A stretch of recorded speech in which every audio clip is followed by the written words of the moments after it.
అందరికీ ప్రైజ్ అలాడ్. ఈరోజు డిసెంబర్ 25, 2020.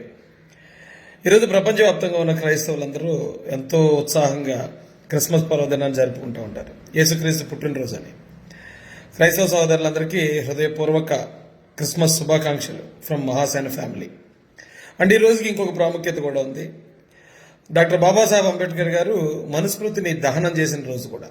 ఈ రెండింటి కోసం కొద్దిసేపు నేను మీతో మాట్లాడాలని వీడియో రికార్డ్ చేస్తున్నాను. యేసుక్రీస్తు ప్రభు వారి కోసం నేను మాట్లాడుతున్నాను అనగానే ఆల్ ఖైదా తీవ్రవాది కోసం, ఐసిస్ తీవ్రవాది కోసం, ఒసామా బిన్ లాడెన్ కోసం మాట్లాడుతున్నట్టు చాలామంది ఓవరాక్షన్ కూడా చేస్తున్నారు. అలాంటి ఓవరాక్షన్లు పట్టించుకోం. కానీ అయితే మనకి మన పెద్దలు ఎప్పటి నుంచో చెప్తూ ఉంటారు, మనకి ఎవరు ముఖ్యం ఈ ప్రపంచంలో, ఈ లోకంలో అంటే తల్లి, తండ్రి, గురువు, దైవం అని చెప్తారు. తల్లి, తండ్రి, గురువు, దైవం, నలుగురు వ్యక్తులు కూడా మనకి ఈ లోకంలో చాలా ప్రాముఖ్యమైన వ్యక్తులు అని చెప్తారు. అయితే ఈ 4 లక్షణాలు కూడా ఒకే వ్యక్తిలో ఉంటే, మనకు ఆకలిస్తే తల్లి వంక చూస్తాం, మనకు కష్టం వస్తే తండ్రి వంక చూస్తాం, మన జ్ఞానం కోసం గురువు వంక చూస్తాం, మనకు సహాయం కోసం, మోక్షం కోసం దేవుడి వంక చూస్తాం.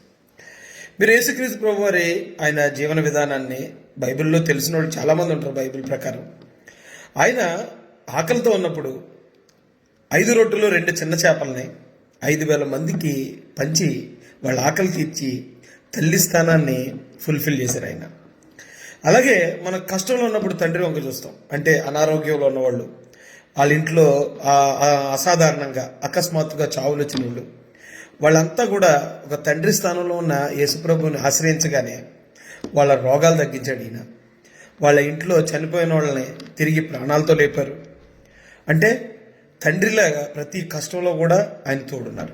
ఇక గురువు అంటే యేసుక్రీస్తు ప్రభు వారి 3.5 సంవత్సరాల బోధనల సమయంలో ఆయన జ్ఞానం కోసం, మనం బ్రతికే విధానం కోసం, నీతి కోసం ఆయన ప్రజలందరికీ బోధిస్తూనే ఉన్నారు. అంటే ఆయన గురువు స్థానాన్ని కూడా ఫుల్ఫిల్ చేశారు. ఇక దైవం అంటే ఏంటండి? మానవ మాత్రుడు ఎవడు చేయలేని పని చేయగలిగినోడే దేవుడు.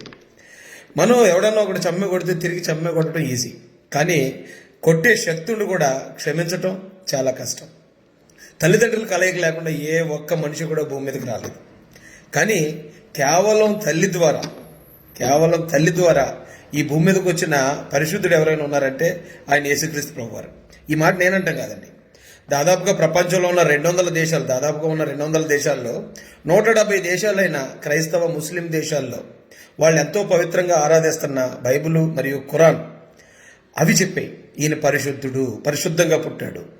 తల్లిదండ్రుల కలయిక వల్ల కాకుండా కేవలం పరిశుద్ధాత్మ వల్ల, దేవుడి వల్ల డైరెక్ట్గా భూమి మీదకి వచ్చిన వ్యక్తి ఎవరైనా ఉన్నారు అంటే ఆయన కేవలం యేసుక్రీస్తు ప్రభు వారు మాత్రమే. అదొకటే కాదండి, ఆయన చనిపోయి నేను మూడో రోజు తిరిగి లేస్తానని చెప్పి చావును కూడా జయించి మానవమతుడికి ఎవరికి అది సాధ్యం కాదు. కాబట్టి ఈ దైవ లక్షణాలు ఆయనలో ఉండటం.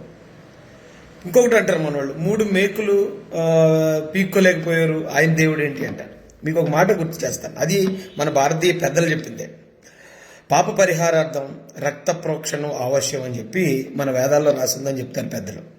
అంటే మనం ఏదైనా పాపం చేసినప్పుడు బలిస్తే ఆ బలిలో ఉన్న రక్తం ద్వారా మనం ఆ పాపాన్ని పరిహరించుకుంటాం అని మన పెద్దలు, మన పూర్వీకులు కూడా నమ్మారు. ఇక్కడ యాగాల్లో, యజ్ఞాల్లో బలిచ్చారు. అలాగే విదేశాల్లో ఉన్న వాళ్ళు అక్కడ ఉన్న బలిపీఠాల మీద బలిచ్చేవారు. ఆ బలిచ్చేటప్పుడు అంటే దాని అర్థం ఏంటంటే మన ఇంట్లో ఉన్న మేలుజాతి పశువును కానీ, మనుషులు కూడా బలిచ్చేవారు భారతదేశంలో. ఈ మేలుజాతి పశువుని, మంచి పశువుని తీసుకెళ్లి దేవుడికి బలి ఇవ్వడం ద్వారా మన పాపాలన్నీ పరిహారం అయిపోతాయని చెప్పి ఇప్పుడు ఇంకా మన వాళ్ళు నమ్ముతున్నారు. భారతదేశంలో చాలా ఆలయాల్లో ఇప్పటికి ఇంకా జంతు బలి జరుగుతుంది. అయితే ఈ పాపాలను పరిహరించడానికి రక్త ప్రోక్షణం అవశ్యం కనుక ఆ రక్తం చిందించేది ఒక పరిశుద్ధమైన వ్యక్తి అయితే ప్రపంచంలో ఉన్న ప్రతి ఒక్కడి పాపాలు పరిహారం అవుతాయని తనకు తానుగా బలి అర్పించుకోవడానికి వచ్చాను అని యేసుక్రీస్తు ప్రభు వారు క్లియర్గా చెప్తారు.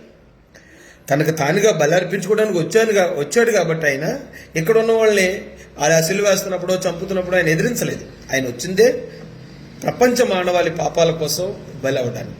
అలాగే ఆయన బలి అయ్యాడు.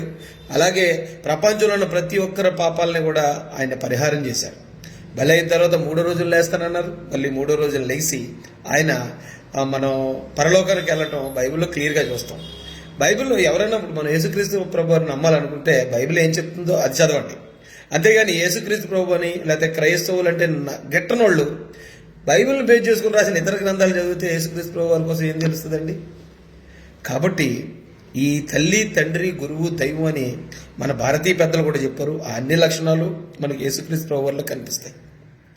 అంత గొప్ప వ్యక్తి ఈ రోజున ఆయన జన్మదిన కార్యక్రమం మనం జరుపుకోవటం. చాలామంది అంటారు ఆయన ఎప్పుడు పుట్టారు అని. ఇప్పుడు నువ్వు డేట్ వేస్తుంటారు చూసారా మీరు, 2020. ఆ 2020 అనే డేట్ ఏంటో తెలుసండి? యేసుక్రీస్తు ప్రభు ఈ భూమి మీద పుట్టి అన్ని సంవత్సరాలు అయిందని. నువ్వు డేట్ వేసిన ప్రతిసారి యేసుక్రీస్తు పుట్టుక నీకు గుర్తు రావాలని నీ సోదరులుగా నేను మరీ కోరుకుంటున్నాను. అంటే ఈ రోజున రెండో విషయం, డిసెంబర్ 25 మనుస్మృతి దహనం. ఇప్పుడు చాలామంది కూడా మనుస్మృతిని తగలబెడతామని చెప్పి ఓయూ స్టూడెంట్స్ వాళ్ళు చేస్తున్నారు. అయితే నా సలహా ఏంటంటే వాళ్ళందరికీ, బాబాసాహెబ్ అంబేద్కర్ గారు మనుస్మృతి దహనం చేసే సమయానికి అందరూ మనుస్మృతి వల్ల బాధితులు, అందరూ ఇబ్బంది పడ్డవాళ్ళు, కష్టాలు పడ్డవాళ్ళు ఉన్నారు ఆయనతో పాటు. ఆ మనుస్మృతి అంటే ఏంటో వాళ్ళందరికీ తెలుసు.